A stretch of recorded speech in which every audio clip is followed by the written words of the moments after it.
Bonjour à tous, j'espère que vous allez bien. Alors aujourd'hui, je voulais faire une vidéo pour vous annoncer la sortie de mon dernier roman, L'amour ne rend pas triste. Alors pour celui-ci, j'ai choisi l'auto-édition, c'est-à-dire qu'en fait, il est sur Amazon. D'une part parce que c'est quelque chose que je recommande de plus en plus à la plupart de mes clients et c'est vraiment un marché qui se développe, l'auto-édition. Et d'autre part parce que j'en avais marre d'attendre les réponses des éditeurs qui ne viennent pas. Donc voilà, je me suis dit c'est l'occasion de tenter l'aventure et donc on verra ce que ça donne. Au sujet de ce livre, donc l'amour ne rend pas triste, le thème abordé, c'est le thème des relations toxiques. Alors pas forcément des pervers narcissiques, c'est à la mode de dire que tout le monde est un pervers narcissique.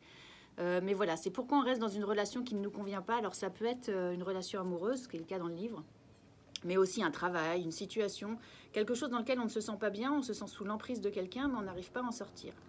Et donc plutôt que de lire un guide pratique sur la dépendance affective, et bien là, à travers le personnage, on peut comprendre pourquoi on se met dans ce genre de situation. Et en fait, le discours, c'est au lieu d'accuser l'autre de dire c'est un pervers, c'est un con, c'est quelqu'un de méchant ou autre, c'est de changer de regard sur la situation et se dire mais pourquoi j'attire ça et pourquoi j'accepte ça surtout. Et de faire un travail sur soi pour essayer de comprendre qu'est-ce qui fait qu'on accepte et qu'on n'arrive pas à en sortir et donner des clés éventuellement pour y parvenir. Donc voilà, le résumé du livre et l'annonce du livre sur Amazon, c'est comment comprendre qu'une épreuve avec une relation toxique peut être un cadeau. Alors bien sûr, il ne faut pas le prendre au premier degré. J'ai une personne qui a commenté, qui a été complètement choquée par cette phrase.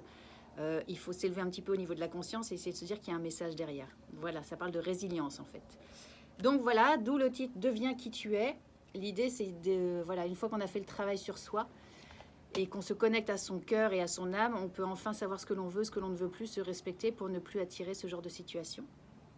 Donc si vous voulez trouver quelqu'un pour la Saint-Valentin et éviter les mauvaises rencontres, eh ben, lisez mon roman avant. Voilà, disponible sur Amazon, je vous embrasse très fort et merci beaucoup, à très très vite, gros bisous.